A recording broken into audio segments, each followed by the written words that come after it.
우리 생태마을에 노인대학이 많이 오거든요. 그리고 우리 이제 항아리가 거의 1000개 정도 돼요. 항아리가 1000개 정도 되는데 항아리는 열어보면 안 돼요.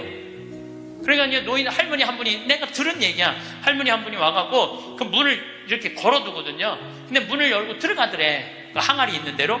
그래서 봉사자가 할머니 거기 들어가시면 안 돼요. 들은 척도 안 하고 들어가더래. 거기를. 그러더니 이제 항아리를 하나하나 보더래. 그래서 할머니 그 항아리 열어보면 안 돼. 들은 척도 안 하고 항아리를 고무밴드를 벗기더래. 할머니 그 찍어 먹으면 안 돼. 들은 척도 안 하고 찍어. 그 항아리 하나 200만 원인데 300만 원인데 그거 하나 저기 막 거기에 부대기 생기면 누가 책임질 건데. 예. 그래서 우리가 나이를 먹어가면 먹어갈수록 상식이 가득 차야 돼요. 나이가 먹을수록 어린아이가 돼가는 경우가 참 많아요. 김창린 필립보 신부님이 나하고 궁합이 제일 잘 맞았던 신부님이에요. 근데 이 신부님은 내가 신학생 때 별명이 호랭이 신부님이에요. 호랭이 신부님. 호랭이 신부님인데 얼마나 무서웠느냐 하면은 미사 딱 시작, 문 딱 잠궜어요. 미사 시작하면. 그리고 미사 때 움직이잖아요? 그 자리에서 쫓아냈어요. 나가라고. 미사 때 움직이면은. 조금도 떠드는 걸 못 보셨어요. 조금만. 만약에 애가 뛰어다닌다 그럼 애 3살 4살도 욕을 바가지로 얻어먹어. 욕을. 그리고 그 엄마는 말할 것도 없고. 한 번은 내가 그 신부님 철산성당 보좌신부로 있을 때인데 미사라는데 꼬마가 저 앞에서부터 오는 거야. 모든 교우들이 얼음이 됐어요. 혼날 거 이제 시작이 되니까. 근데 신부님 딱 미사다 멈춘 거예요. 얘는 아무것도 모르고 막 3살 4살짜리가 오는 거야. 근데 딱 신부님이 입이 참 북한분이라 거치세요. 이 애새끼 엄마 누구냐고. 나오라고. 이 거룩한 미사에 이렇게 애새끼를 막 놔두고 이 엄마 나오라고. 근데 진짜 중요한 거는 그 엄마가 끝까지 안 나왔다는 거예요. 너무 무서우니까 못 나온 거야. 그래서 누가 데리고 나갔느냐면 미사 봉사자가 데리고 나간 거예요. 그래서 그 엄마 1년 동안 뭐라고 그랬냐면 저거 엄마이길 포기한 인간이라고. 저기 엄마냐고. 내가 40이 돼서 제일 감사한 것 중에 하나가 미운 사람이 하나도 없는 거예요. 그리고 미운 사람이 없다 보니까 마음에 평화를 많이 찾게 되더라고요. 근데 문제는 마음에 안 드는 놈들은 너무 많아. 근데 여러분들 인생 살면서 모든 사람들이 마음에 들 수 있을까요? 그건 불가능해요. 왜 불가능하냐면은 보수가 있고 진보가 있고 또 정치에 관심이 있는 사람이 없고 정치에 관심이 없는 사람이 있고 환경에 관심이 있는 사람이 있고 인권에 관심이 있는 사람이 다 달라. 다 다른데 어떻게 나하고 생각이 다르다고 미워할 필요까지 있느냐 이거예요. 그냥 네모난 놈은 네모난 대로, 세모나면 세모난 대로, 동그라면 동그란 대로 인정해주면 돼요. 그리고 제가 40이 들어서 제일 감사한 것 중에 하나가 30대 때는 일일이 다 지적해주고 가르쳐야지 속이 편했는데 40대는 안 그래요. 왜 안 그러느냐면 귀찮아. 그런 거를 일일이 다 신경 쓴다는 것 자체가 귀찮아요. 그런 것까지 신경 쓰고 살 필요가 없는데 뭐하러 그렇게 크고 세세한 것까지 관심을 갖고 사느냐 이거예요. 어제는 이제 수원 우리 내 2번째 멘토 신부 성당에 가서 강의를 하게 됐는데 오늘 평화방송 한다고 좀 이렇게 마사지를 받으려고 그러는데 마사지 예약한 사람이 까먹고 집에 휴가를 가버렸다고 그러더라고요. 그래갖고 이제 직원을 바깥에서 운전하는 직원을 한 30분 정도 기다리는데, 그 성균관대학, 수원에 성균관대학이 있는 데인데, 그 수많은 젊은 이 여대생들이 지나가더라고요. 그런데 참 슬픈 건지 좋은 건지 모르겠는데, 지나만 가지 얼굴이 안 보여.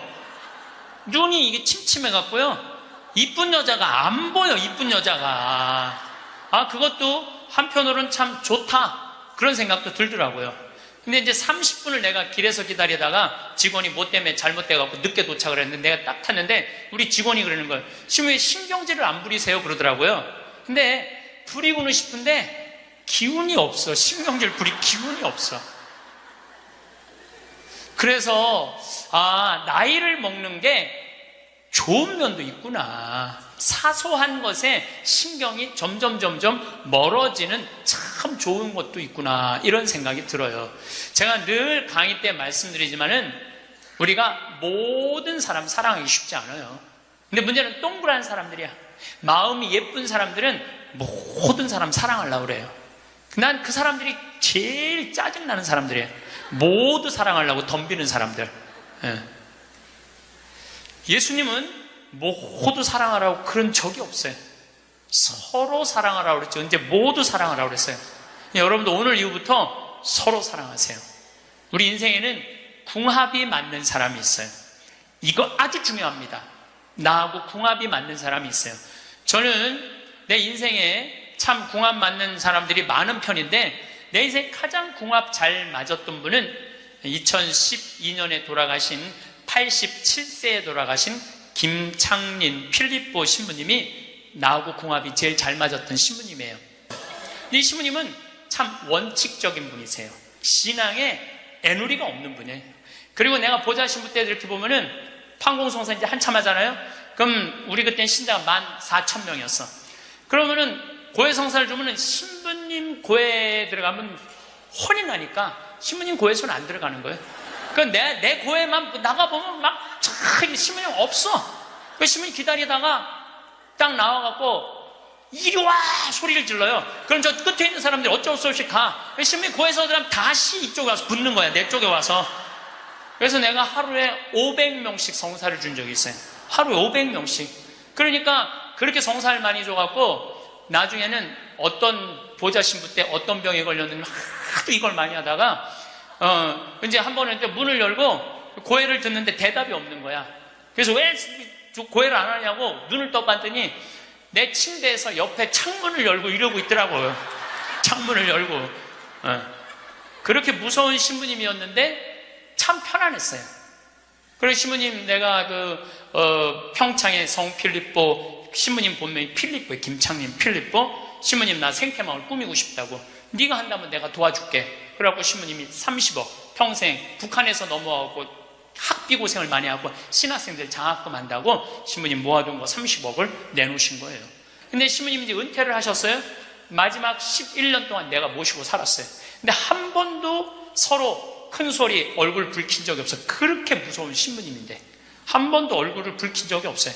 신부님하고 에피소드가 너무 많은데, 신부님이 당신 성구가 서로 사랑하라야 내 성구 액자 너한테 줬는데 어디 있느냐고 2년을 괴롭히더라고요.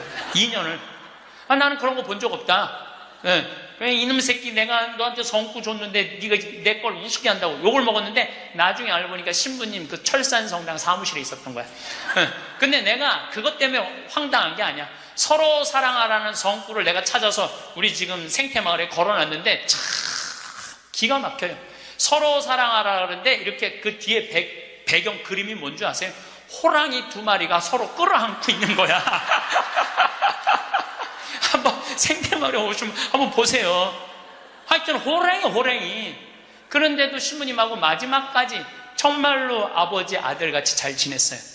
근데 이제 신부님이 2월 15일 날 입원하셨는데 이제 한 3개월 보름 정도 했는데 월요일 날 돌아가실 것 같아서 우리 주교님들 다 모이고 교구청 신부들 다 모여갖고 돌아가신다고 그러는데,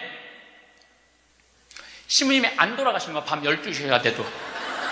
그러니까 주교님 황신부 있을 거지? 우리 각계 교구청의 신부들 우리 각계 다 가고 나만 돌아가시면 언제 돌아가시나 보는데 새벽 3시까지도 안 돌아가시네? 나는 다음날 강의 있는데 라고 신부님 하여튼 나 지금 바빠서 간다고 갔는데 이틀 지났는데 느낌이 이상해. 그래서 부관장 신부한테 네가 나머지 다 해라. 나 아무래도 신부님 돌아가실 것 같다. 그래서 이제 수원 빈센트 병원에 왔어요.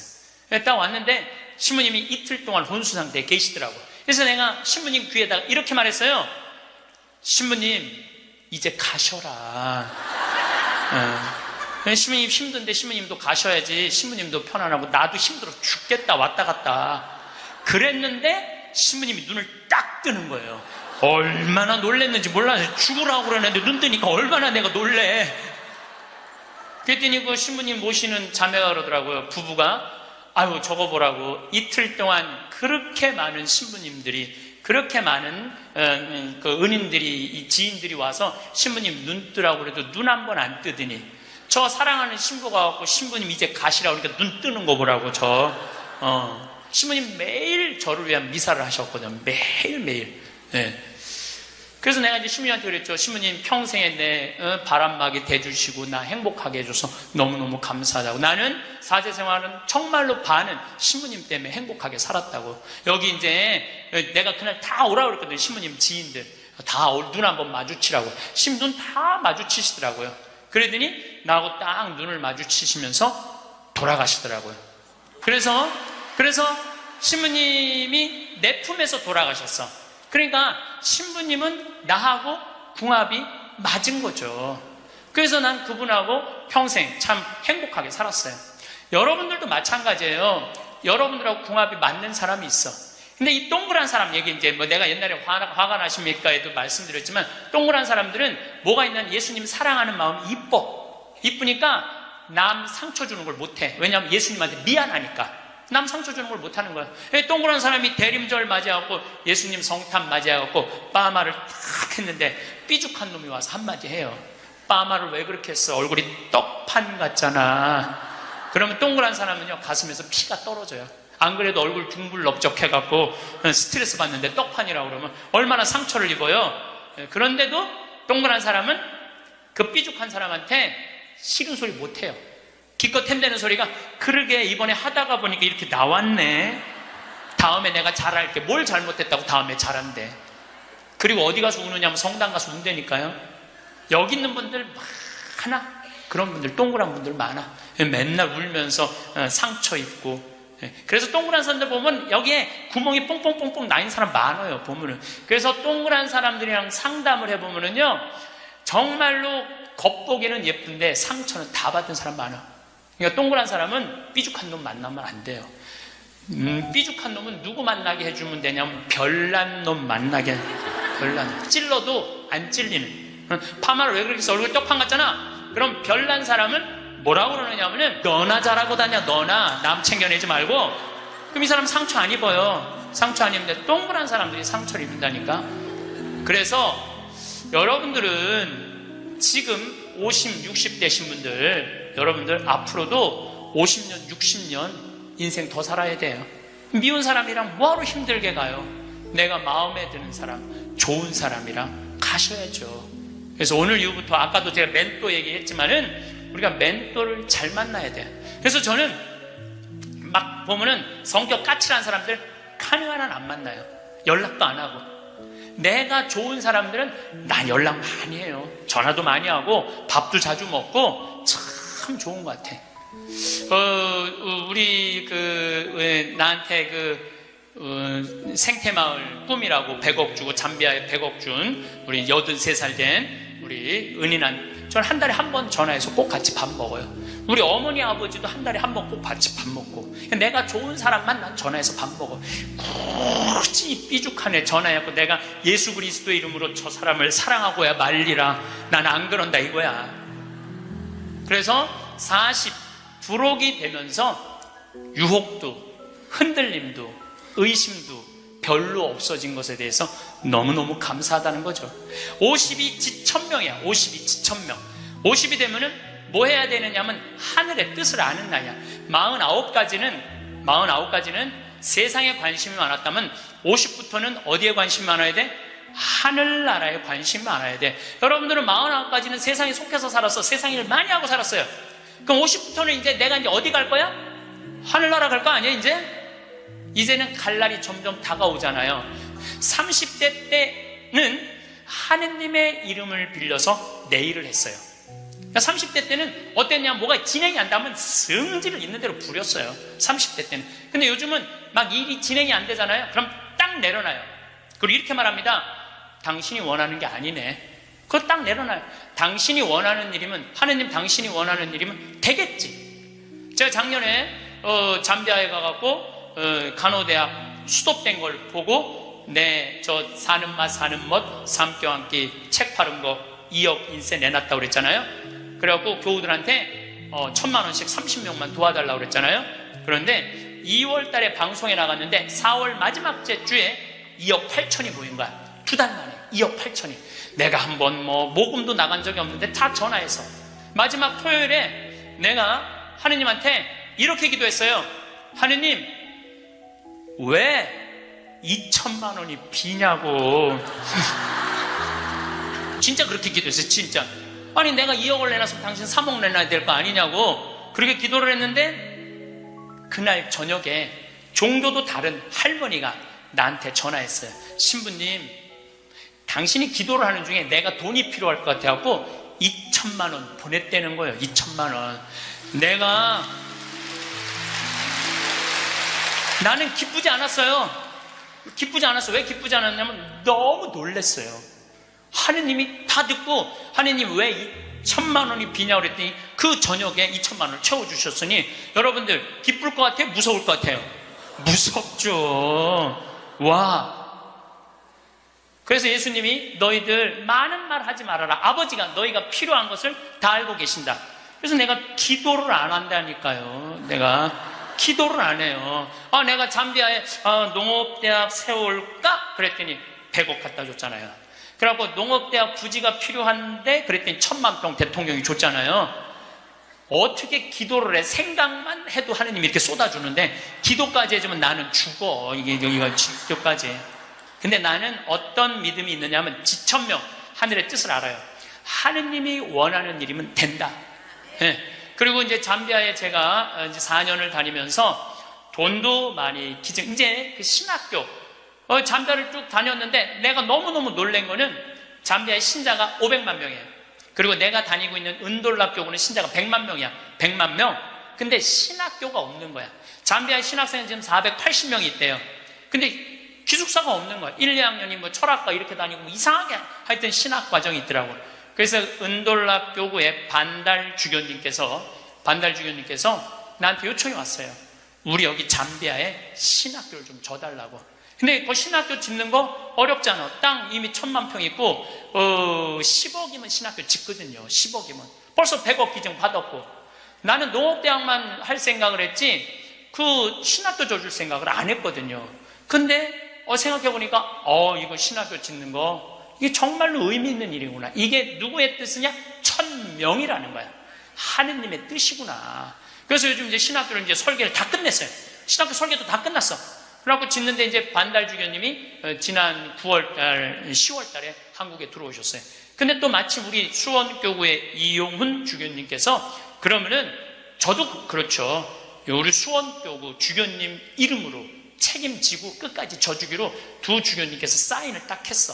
내가 그걸 보면서 그래 하느님이 이렇게 역사하시는구나 그런 걸 느끼면서 내 일을 하는 게 아니라 이제 누구 일을 해? 하느님의 일을 해. 하느님의 일을 하니까 내가 책임질 필요 있어요 없어요? 없어. 누가 책임져야 돼? 하느님이 책임져야 돼. 그야말로 내 기도는 배째라야. 줄래면 주고 말래면 말아라. 그런데 잠비아에 이번에 미국 교우들이 20명이 따라왔어요. 그런데 참 그 사연이 기가 막히더라고요. 딸이 수의학과 다니다가 교통사고로 죽은 거야. 보나라는 아이인데 24살인가 6살에. 근데 그 딸 생일날 잠비아에서 보나 샘이라고 샘을 판 거예요. 근데 그분들이 그 주교님을 만나더니 우리도 잠비아에 신학교 짓는데 자기네들이 가능하면 100만 달러 다 모아보겠다는 거예요. 이게 그러니까 내가 그런 일을 저지르는 게 아니라 하느님이 알아서 하는 거야. 나는 뭐만 해? 심부름만 하는 거야. 또한 아버지 앞에 나와 봉사하게 하시니 감사하나이다. 여러분들 여기 50 되신 분들, 50 넘으신 분들 아직도 세상 것에 연연하고 매달린다면 언제 1000명 하늘의 뜻을 알 거예요. 이제 이 세상 돌아가는 삼라만상 이치 다 할 나이 아니에요. 50이 되면은. 그렇다면은 내가 이 세상에서 하나라도 더 가지고 끝나는 게 아니고 이 세상에서 하느님 보시기 좋은 일을 하고 가는 게 중요하다는 거예요. 욕심을 버리시면은요, 여러분들 마음 안에 기쁨이 있어. 62순이라고 해. 62순. 이순이라는 건 뭐냐면 60이 되면 귀가 편안해야 되는 나이에요. 60. 화가 나지 말아야 돼. 누가 내 욕을 해도 화가 나지 말아야 돼. 근데 60된 분들 막 누가 내 욕을 해. 그럼 뭐라 그래? 나를 내가 산전수전 다 겪었는데 날 뭘로 보고 내 욕을 해? 내가 이놈을 뻔때를 보여주리라. 이때부터는 나이를 헛먹는 거예요. 누가 내 욕을 해도 화가 나지 말아야 돼. 내 커피숍 하는 친구가 있어. 이 친구가 해준 얘기예요. 무슨 얘기냐면 1시에 자기 커피숍에 60 먹은 아줌마 10명이 들어오더래요. 그래갖고 야, 커피 한 잔이 6,000원, 7,000원이니까 한 7만원 버나 보다.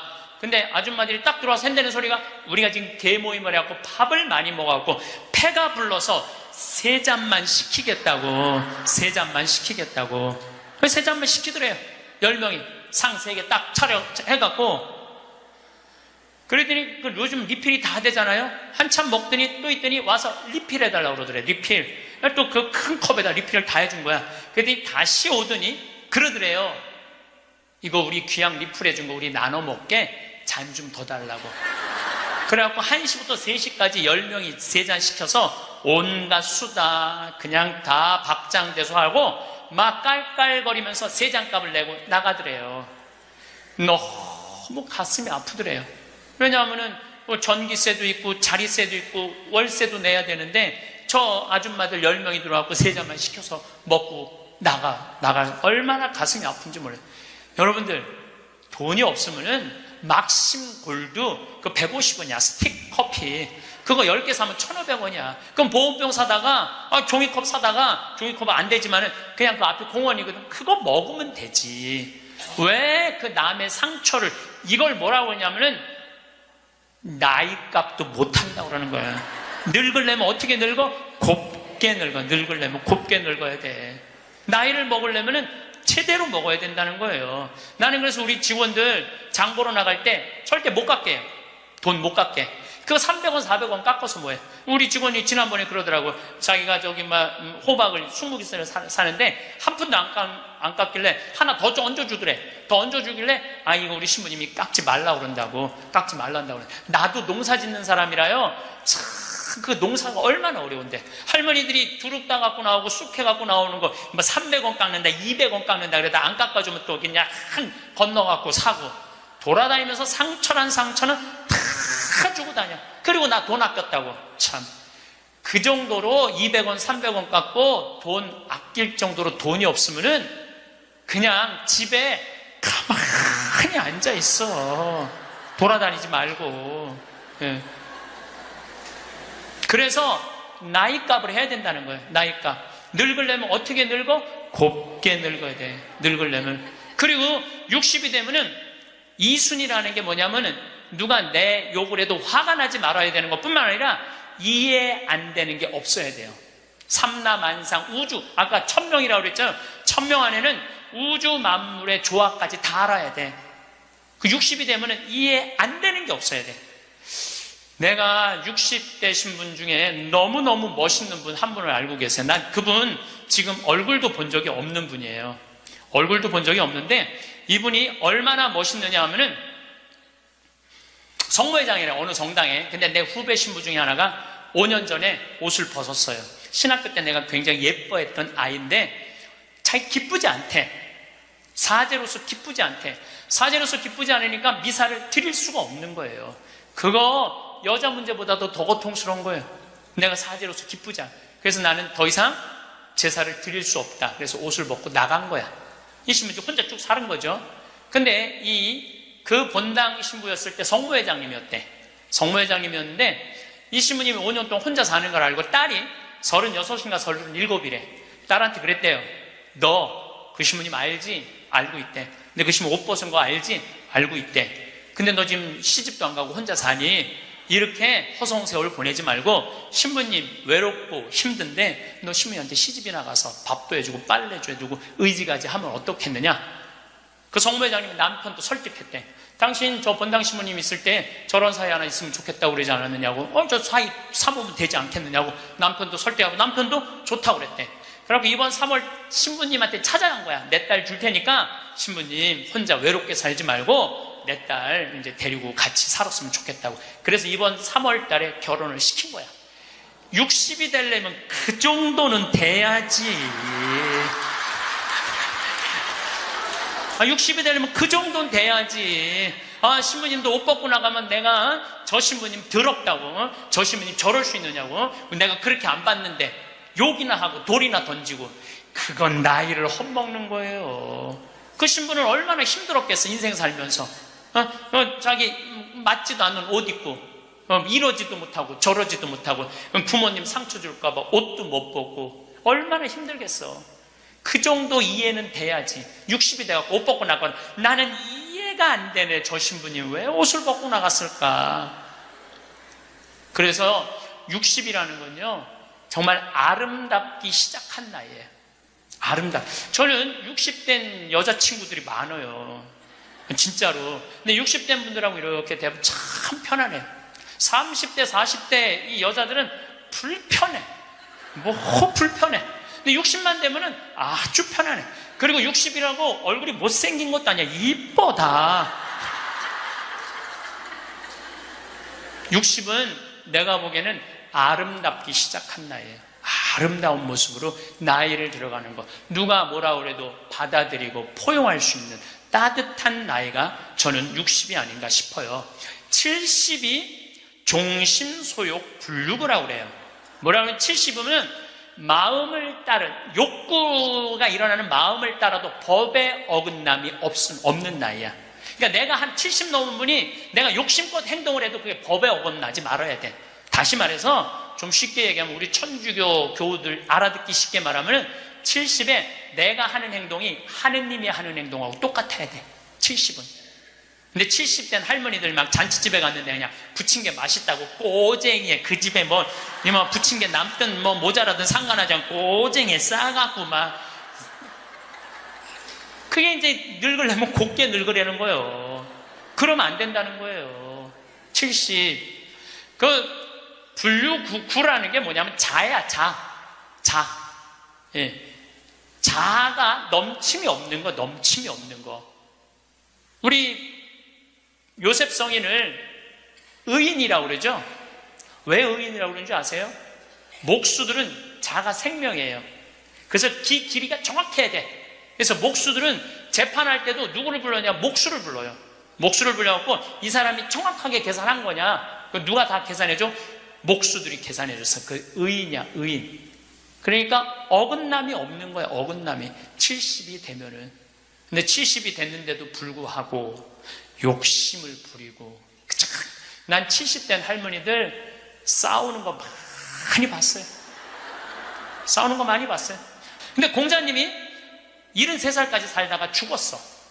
무슨 얘기냐면은 천지가 80이 넘게 사는데 70까지만 얘기를 하고 죽은 거야, 공자님이. 80은 어떻게 살으라고. 그래서 내가 80을 내가 생각을 해봤어요. 80은 뭐 해야 되는 나이냐면은 생생지심의 나이예요. 생생지심이라는 게 뭐냐면은 생명을 사랑하는 나이야. 80은 생명을 사랑하는 나이. 80까지 살면은 여러분들 감사하지 않아요? 감사하죠? 저는 46세 위암 수술을 하고 매년 가을마다 단풍 구경을 가요. 매년 셋째 주 월요일 날 우리 부관장 출신 신부들하고 단풍 구경을 가는데 너무너무 아름답더라고. 그때 내 기도문이 뭐냐면, 하느님 올해도 단풍을 보게 해주셔서 감사합니다. 이렇게 아름다운 단풍을 보게 해주셔서 감사합니다. 근데 80이 된 분들은 단풍을 몇 번을 보는 거야? 80번을 보는 거 아니에요. 얼마나 감사해. 근데 80 먹은 할머니들 뭐 다리도 아프고 허리도 아프고 귀찮지. 근데 이렇게 말해요. 늙으면 죽어야 돼. 사는 게 귀찮아. 사는 게 재미가 하나도 없어. 내가 인생 살아보니까 믿을 놈 한 놈도 없어. 머리 검은 짐승한테는 잘해주는 게 아니야. 80 먹은 할머니가 이렇게 부정적인 얘기를 하면은요, 이 할머니는 인생을 실패한 할머니예요. 실패한 거 아니에요? 생명을 사랑하는 나이. 오늘도 이렇게 하루를 나한테 선물로 주신 하느님한테 감사하다고. 진달래를 보면 이번에도 한 번 더 이 아름다운 진달래를 보게 해주셔서 감사하다고. 단풍을 보면 이 아름다운 단풍을 한 번 더 보게 해주셔서 감사하다고. 살아있음에 대해서 감사하고.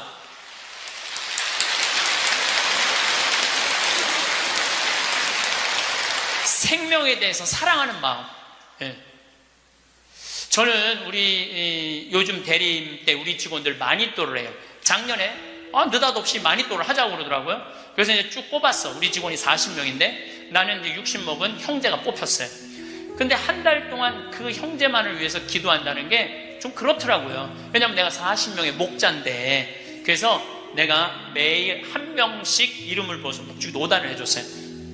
나는 어떤 신념이 있느냐면 하루에 묵주기도 기도 5단 이상 하면 안 된다는 신념이 있어요. 5단도 힘들어 죽겠는데 막 20단 30단 하는 사람들 보면은 놀라워. 뭐 한다고 20단 30단씩이나 해.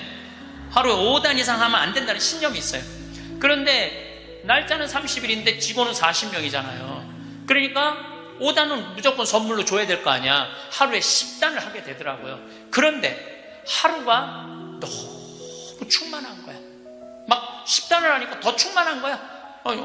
이거 봐라. 이 남을 위해서 기도하는 게 참 좋으네. 너무 좋더라고, 기도하는 게. 근데 다 못했어요. 신부님 미운 사람 없어요?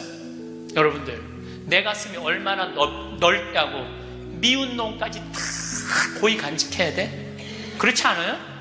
여러분들, 미운 사람 꼭 가슴에 간직해야 돼요? 미운 사람 빨리 빼버리세요. 그리고 어떤 사람만 간직하면 돼? 좋은 사람, 소중한 사람만 하면은 그러게도 우리 인생은 벅차요. 내가 6.25 전쟁 똥구멍이 찢어지게 가난할 때 그때 내 돈 떼어먹고 도망간 놈, 내 상처 준 놈 그냥 기억할 필요가 뭐가 있냐 이거예요. 80이 돼서 이제까지 큰 사고 없이 6.25 넘어오고 그 힘든 거 다 넘어와서 지금 살면은 오늘 하루 밥 세 끼 먹으면 감사하면 돼요. 그래서 80 되신 분들은 입에서 뭐가 나와야 돼? 감사가 나와야 돼. 제가 자신 껴안기라는 주제로 이야기를 이제까지 했습니다. 여러분들, 나 자신을 껴안을 줄 알아야지, 나 자신을 껴안을 줄 알아야지 잘 살아요. 잘 살아야지 잘 죽을 수가 있어요.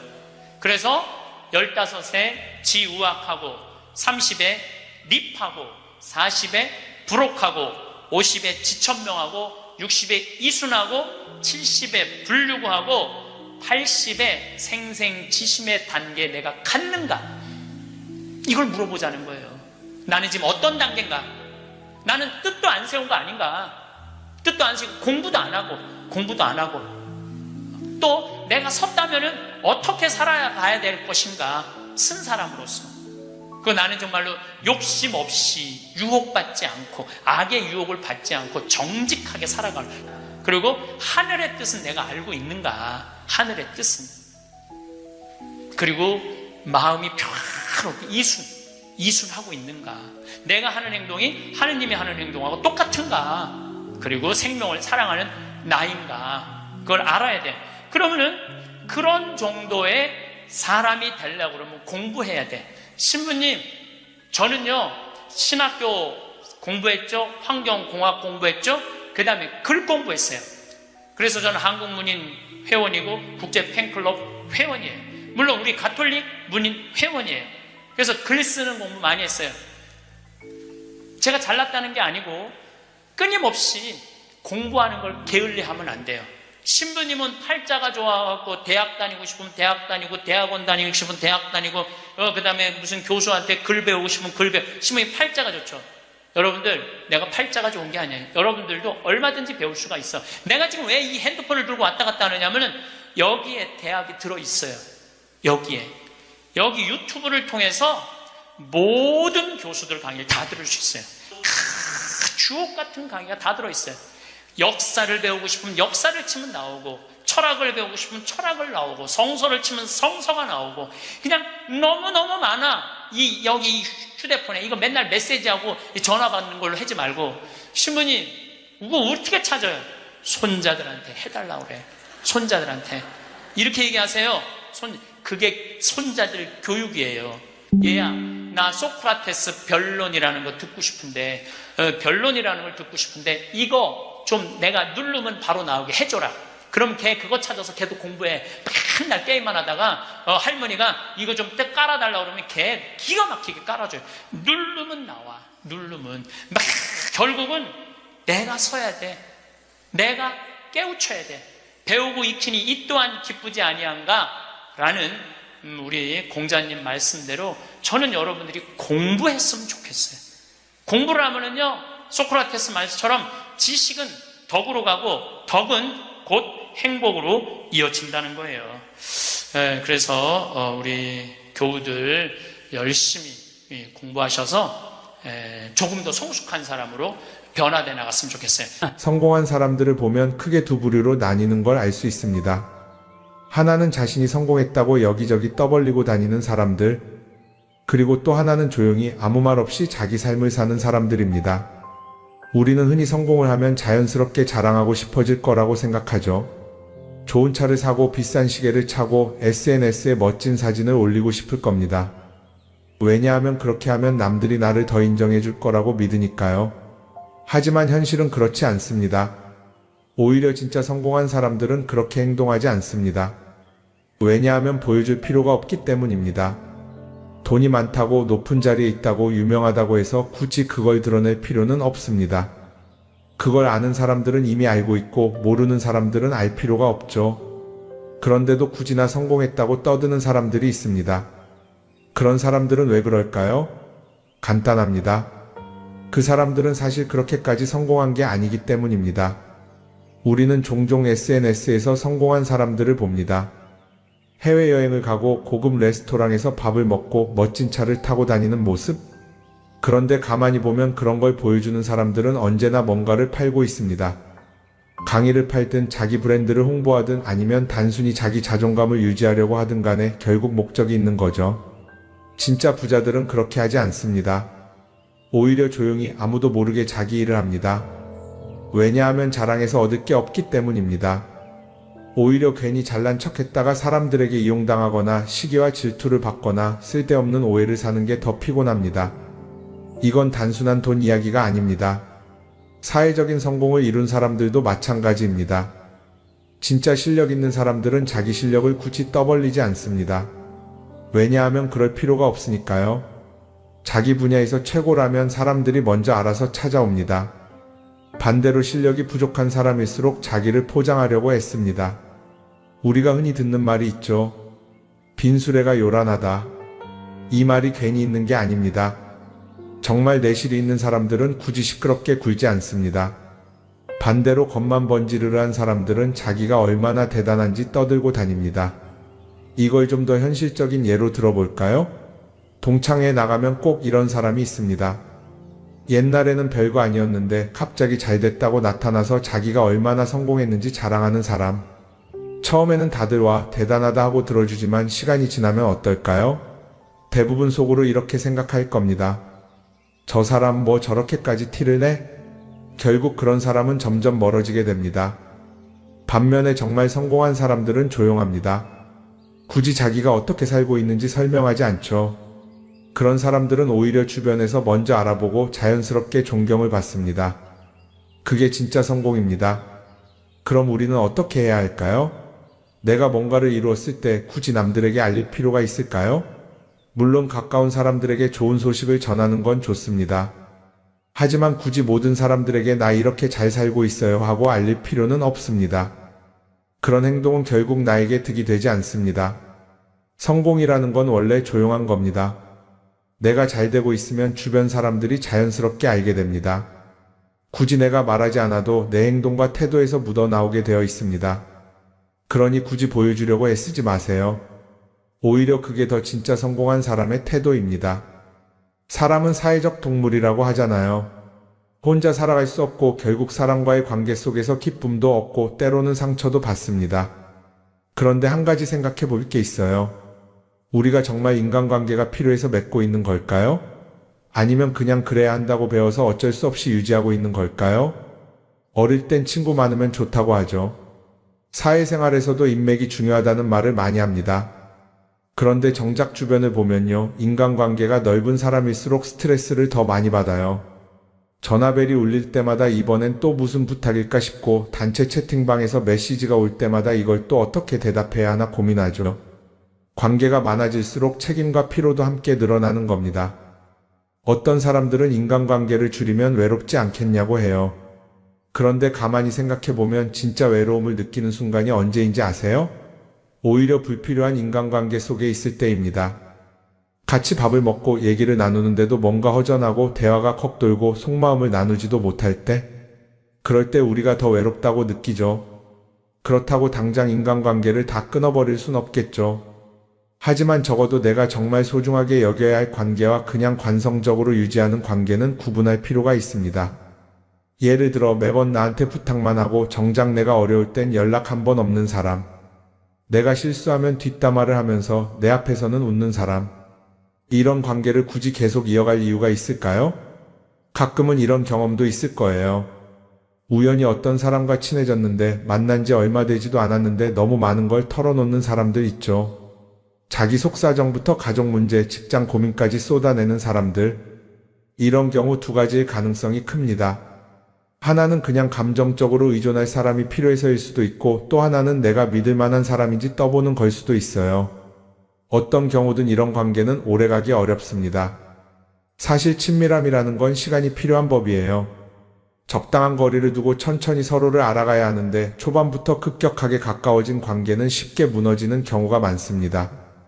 처음엔 친하다고 생각했는데 어느 순간 사소한 일로 틀어지고 결국 남보다 못한 사이가 되는 거죠. 그러면 인간관계를 어떻게 해야 할까요? 답은 간단합니다. 억지로 맺지 말고 굳이 유지하려고도 하지 않는 거예요. 내가 편한 관계라면 자연스럽게 이어질 것이고 그렇지 않다면 서서히 멀어질 겁니다. 그리고 그걸 억지로 붙잡지 않아도 괜찮습니다. 관계를 유지하는데 에너지를 쓰기보다는 정말 소중한 관계에 집중하는 게 더 낫지 않을까요? 어떤 사람은 내가 인간관계를 줄이면 나중에 나 혼자 남는 거 아니냐 걱정하기도 해요. 그런데 생각해보면요, 진짜 나를 위하는 사람은 많지 않아요. 인간관계를 줄인다고 해서 완전히 혼자가 되는 게 아닙니다. 오히려 불필요한 관계를 정리하고 나면 남아있는 관계들이 더 단단해지고 가치 있게 느껴질 겁니다. 예전엔 인맥이 자산이라는 말을 많이 했어요. 그런데 요즘은 꼭 그렇지도 않죠. 오히려 불필요한 인간관계가 많으면 그게 짐이 될 수도 있어요. 적당한 거리, 적당한 선. 이걸 잘 지키는 게 결국엔 가장 편한 인간관계를 유지하는 방법 아닐까요? 한번 곰곰이 생각해 보세요.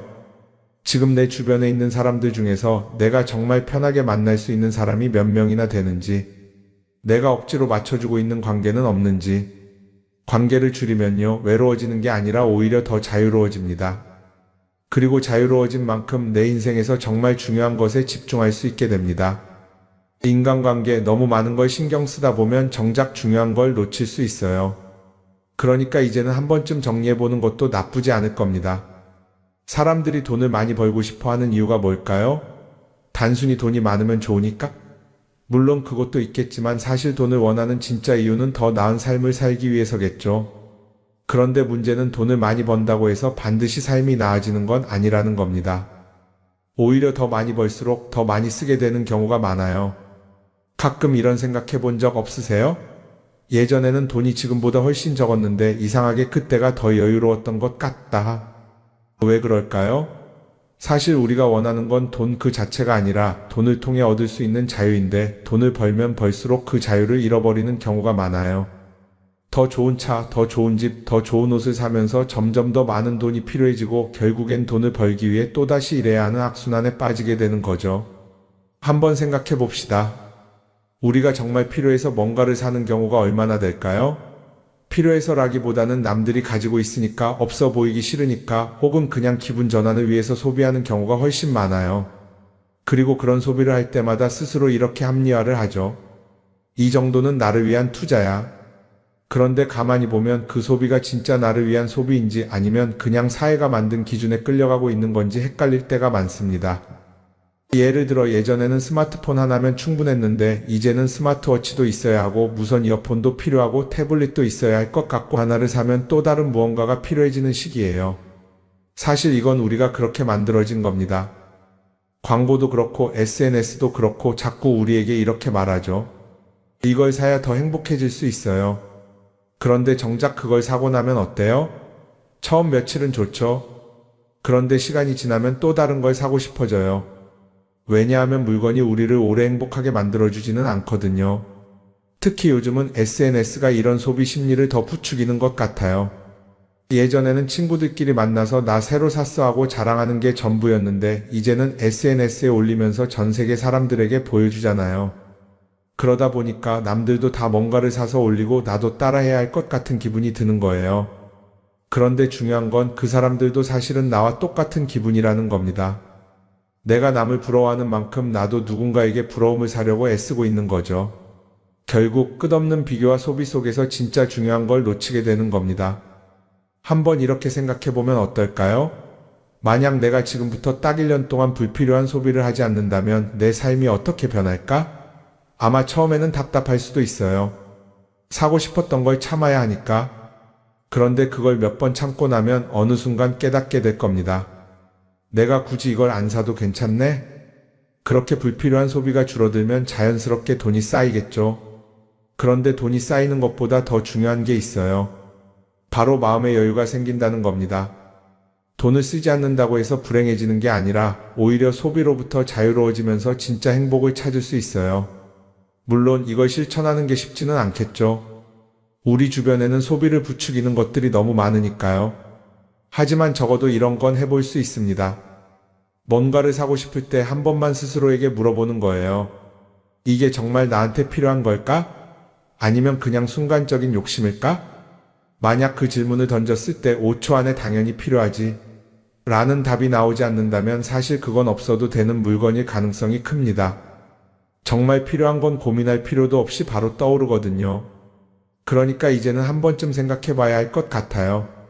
나는 지금 내가 원하는 삶을 살고 있는 걸까? 아니면 남들이 만든 기준에 맞추기 위해 내 시간을 팔고 있는 걸까? 소비를 줄인다는 건 단순히 돈을 아끼는 게 아닙니다. 그건 결국 내 삶의 선택권을 되찾는 일이거든요. 돈을 많이 버는 것도 중요하지만 더 중요한 건 그 돈을 어떻게 쓰느냐입니다. 그리고 때로는 아무것도 사지 않는 게 최고의 선택일 수도 있어요. 우리는 요즘 SNS 없이 사는 게 거의 불가능한 시대에 살고 있죠. 아침에 눈 뜨자마자 휴대폰을 확인하고 출근길에도 SNS를 보고 잠들기 전까지도 계속 들여다봅니다. 그러면서 남들이 어떻게 사는지 보고 나도 모르게 비교하게 되고 때로는 초조해지기도 하죠. SNS에 올라오는 사진들 한번 보세요. 맛집에서 멋진 음식을 먹고 해외여행을 다니고 좋은 옷을 입고 성공한 삶을 사는 사람들. 그런데 가만히 보면 이 사람들이 정말 행복해서 저런 사진을 올리는 걸까요? 아니면 그냥 행복해 보이고 싶은 걸까요? 실제로 SNS에 가장 많이 올라오는 사진이 뭔지 아세요?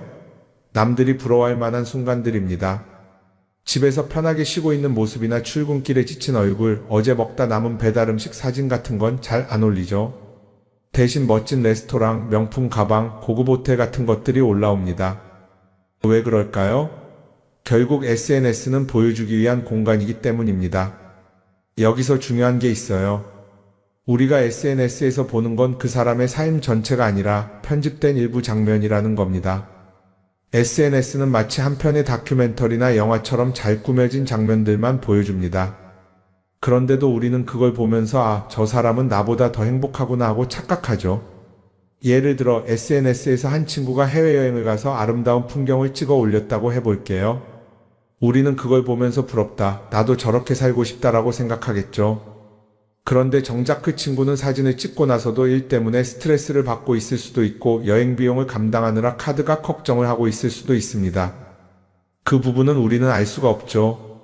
그런데 문제는 이렇게 남들과 비교하는 습관이 쌓이면 결국 내 삶이 초라하게 느껴진다는 겁니다. 원래는 그냥 조용히 살아도 괜찮았는데 SNS를 보고 나면 나만 뒤처지는 것 같고 뭔가를 더 해야 할 것 같고 괜히 불안해지죠. SNS는 기본적으로 사람들의 비교 심리를 자극합니다. 남들이 가진 걸 나도 갖고 싶게 만들고 남들이 하는 걸 나도 해야 할 것 같은 기분이 들게 만들죠. 그러다 보니 필요하지도 않은 걸 사게 되고 무리해서라도 화려한 곳에 가게 되고 남들에게 보여주기 위해 사는 삶을 살게 됩니다. 그럼 어떻게 해야 할까요? 사실 정답은 간단합니다. SNS에서 보이는 것들을 곧이곧대로 믿지 않는 것입니다. 그리고 더 중요한 건 남과 비교하는 걸 멈추는 것이에요. 어떤 사람이 비싼 차를 타고 다닌다고 해서 그 사람이 꼭 행복한 건 아닙니다. 좋은 차를 타고 다니지만 밤마다 사업 걱정에 잠 못 이루는 사람도 많아요. 반대로 대중교통을 이용하지만 마음 편하게 사는 사람도 있죠. 결국 행복은 보이는 것이 아니라 느끼는 것입니다. SNS를 덜 보면 덜 불행해진다는 연구 결과도 있어요. 하루 종일 남의 삶을 보면서 비교하는 시간을 줄이면 내 삶에 집중할 수 있는 시간이 많아지는 겁니다. SNS를 완전히 끊을 필요는 없지만 최소한 그 안에 있는 것들이 전부 진짜라고 생각하지 않는 태도는 필요합니다. 우리는 누구나 자신만의 속도로 살아가고 있어요. 남들은 남들대로 사는 거고 나는 나대로 살면 됩니다. SNS에서 남들의 화려한 모습을 볼 때마다 한 번쯤 이렇게 생각해 보세요. 이건 그 사람이 보여주고 싶은 삶일 뿐이다. 그러면 조금은 편해질 겁니다. 사람들은 다들 자기 인생을 살아간다고 생각하죠. 그런데 가만 보면 정말 자기 인생을 사는 사람이 얼마나 될까요? 많은 사람들이 사실은 남이 만들어 놓은 기준에 맞춰서 살고 있어요. 좋은 대학, 좋은 직장, 좋은 차, 좋은 집. 다들 이런 걸 목표로 삼지만 정작 내가 원하는 삶이 뭔지 깊이 생각해 본 적이 없는 경우가 많아요. 이건 어릴 때부터 교육받아온 방식과도 관련이 있어요. 우리는 어릴 때부터 이렇게 살아야 한다는 틀 안에서 자라죠. 공부 열심히 해서 좋은 성적을 받아야 하고 좋은 직장을 가져야 하고 결혼도 적당한 때에 해야 하고 마치 인생이 정해진 수순이라도 있는 것처럼요. 그러다 보니 나 스스로 정말 원하는 걸 고민하기보다는 그냥 남들이 정해놓은 목표를 따라가게 돼요. 그런데 이렇게 남의 기준에 맞춰서 살다 보면 어느 순간 공허함을 느끼게 됩니다. 이게 정말 내가 원했던 삶인가? 하는 의문이 들 때가 오죠. 어릴 땐 성적이 목표였고 사회에 나와서는 연봉이 목표였고 결혼하고 나서는 아이 교육이 목표였는데 그 목표를 이루고 나면 허무한 거예요. 계속 뭔가를 이루긴 했는데 정작 나는 어디에 있는지 모르겠는 거죠. 진짜 중요한 건 내가 원하는 게 뭔지를 아는 것이에요. 그런데 이게 쉽지 않죠. 오랫동안 남의 기준대로 살아왔기 때문에 막상 내가 정말 원하는 게 뭐지? 하고 물어보면 선뜻 대답하기 어려운 경우가 많아요. 하지만 이 질문을 하지 않으면 우리는 평생 남이 정한 기준 속에서 살게 됩니다. 그럼 어떻게 해야 할까요? 첫 번째로 필요한 건 내가 왜 이런 생각을 하게 됐는지 스스로 점검하는 거예요. 예를 들어 내가 비싼 차를 사고 싶다고 생각한다면 그게 정말 내 필요 때문인지 아니면 남들에게 잘 보이기 위해서인지 한번 따져봐야 해요. 만약 남들이 나를 어떻게 볼까 하는 게 더 중요하다면 그건 내 기준이 아니라 사회가 만들어 놓은 기준일 가능성이 큽니다. 두 번째는 다른 사람의 의견에 휘둘리지 않는 연습을 하는 거예요. 우리는 살아가면서 끊임없이 남들의 평가를 받죠. 그 나이에 그런 걸 시작한다고? 지금 그게 가능하겠어? 이런 말들이 우리를 흔들어 놓습니다. 그런데 그런 말에 신경 쓰다 보면 결국 아무것도 하지 못하게 돼요. 중요한 건 남들이 뭐라고 하든 내가 결정하는 거예요. 물론 남의 조언을 들을 수도 있고 참고할 수도 있죠. 하지만 최종 결정은 항상 내 몫이어야 합니다. 내가 결정하고 내가 책임지는 거. 그렇게 해야 내 삶을 온전히 내 것으로 만들 수 있어요. 세 번째는 내가 한 선택에 책임지는 자세를 가지는 거예요. 많은 사람들이 무언가를 선택하고 나서도 후회하죠. 괜히 이걸 했나? 이 선택이 잘못된 건 아닐까? 그런데 한 가지 확실한 건 후회한다고 해서 과거가 바뀌지는 않는다는 거예요. 내가 한 선택이라면 그 선택이 틀렸다고 해도 받아들이고 그 안에서 최선을 다하는 게 더 중요해요. 이렇게 말하면 그럼 실수하면 어떡하죠? 라고 걱정하는 분들도 있을 거예요. 하지만 생각해보면 우리가 실수를 두려워하는 이유도 결국 남의 시선 때문이에요. 내가 실패하면 남들이 날 어떻게 볼까? 이런 걱정이 더 크죠. 그런데 남들은 생각보다 우리한테 관심이 없어요. 우리가 성공하든 실패하든 남들은 자기 삶을 사느라 바빠요. 그러니까 내 인생의 주인은 결국 나 자신이라는 걸 명확히 할 필요가 있어요. 내 선택을 하고 그 선택에 책임지면서 남이 아니라 나에게 맞는 길을 찾는 것. 그게 진짜로 내 삶을 살아가는 방법이 아닐까요? 어쩌면 우리는 너무 오랫동안 이렇게 살아야 한다는 틀 속에 갇혀 있었는지도 모릅니다. 하지만 이제는 한 번쯤 생각해 봐야 합니다. 나는 진짜 내 삶을 살고 있는가? 그리고 만약 아니라면 지금부터라도 조금씩 바꿔보면 어떨까요?